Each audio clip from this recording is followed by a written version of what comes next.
Yeah, they That was weren't the they? hardest colours clearance I've ever done. I mean, I was It was only in useless. It was a position, terrible colour. only in position once, and that was on the black, I think. But you made the rest of it look very nice as well, didn't you? I mean, the whole of the 15 reds and 15 blacks. Yeah, I mean, you just made light it was work crazy of it, really. because, you know, there's all sorts of things, you know, on the last black, but all I was thinking of was Ken Doherty.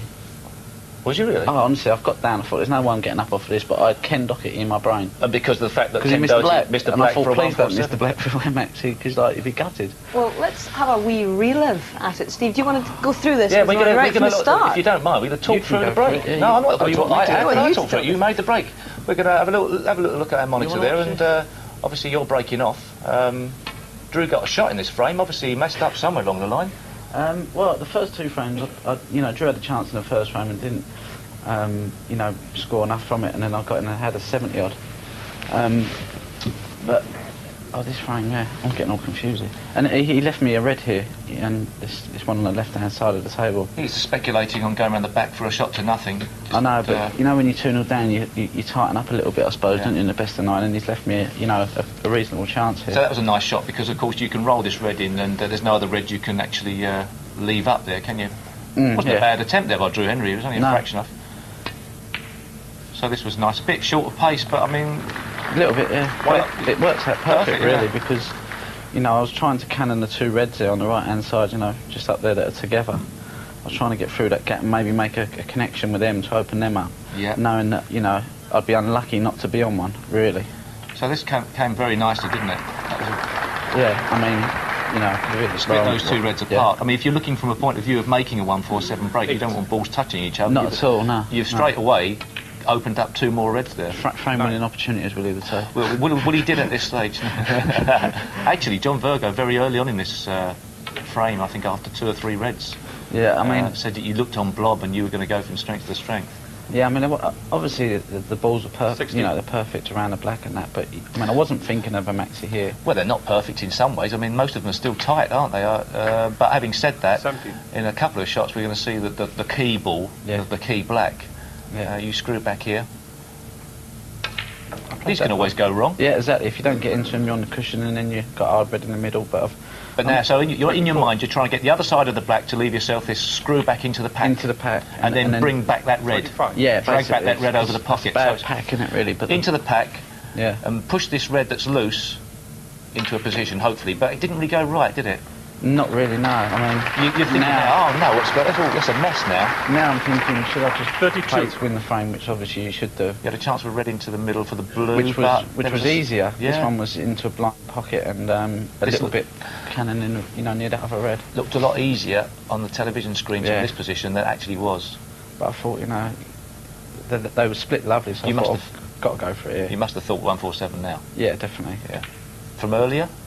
No, obviously the balls were nice earlier, but once I'd gone in the pack and I had that red, I thought, right, from now on this is just maxi, you know. But this was the greatest shot. This was not the greatest shot. That was very missable, queuing over the top of that. I had to make an angle a little bit. And you forced enough of an angle to get back up the right side of the reds.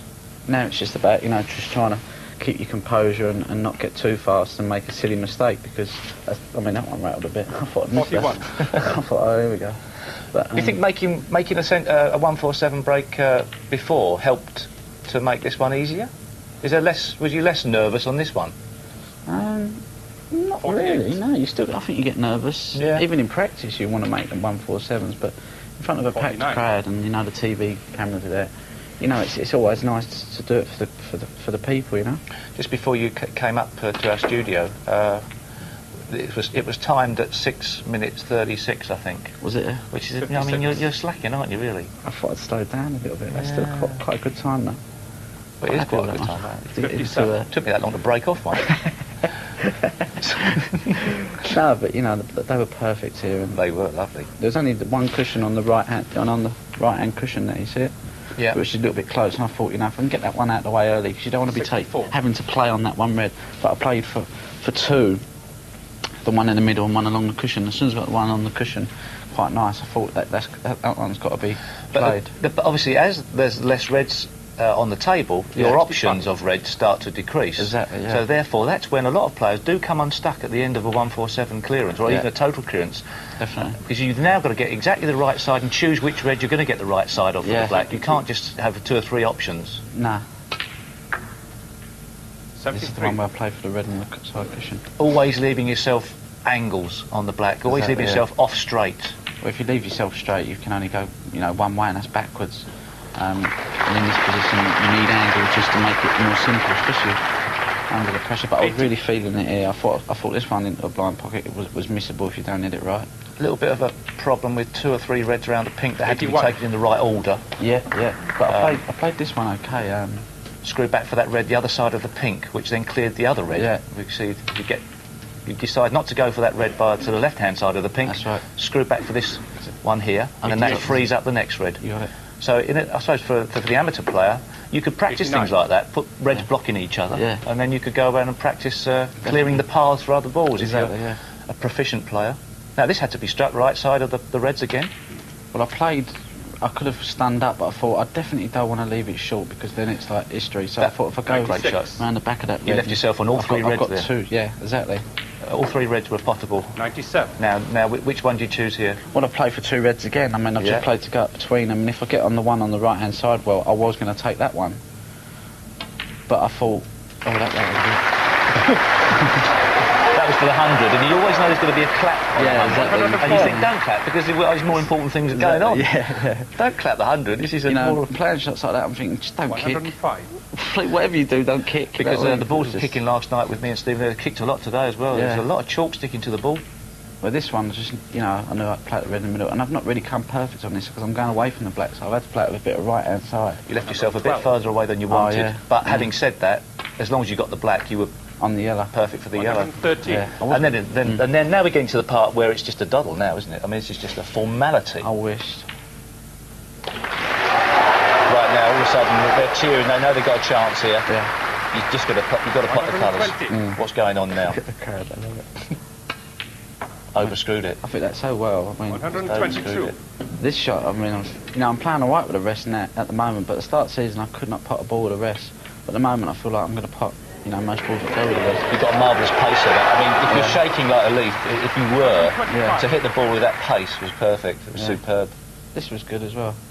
Because you struck that well. And then I was thinking, pink's not on its spot. If it was on the spot, it's a lot easier. But because it was there, I thought, shall I play for it in the middle? And I haven't really played anything, to be honest with you. I just sort of hit it.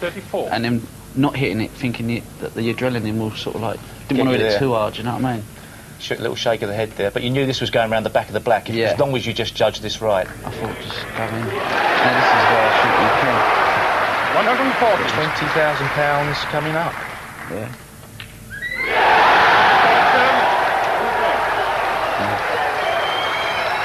Well done, brilliant.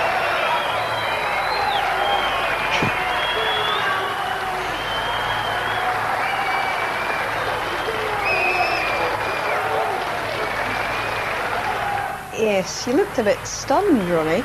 But I mean, it's nice to have 147, but I didn't want to start running around like a lunatic because I don't like that. You know what I mean? I just thought, just keep calm, let everyone else enjoy it. You've just done what you've had to do. And, it's up to the crowd to celebrate, not for me. I mean, I find you just go there and it's just what you do, isn't it? Steve's made the point that there's 20 grand in your back pocket as a result of that. Are really. you buying the drinks at the bar tonight?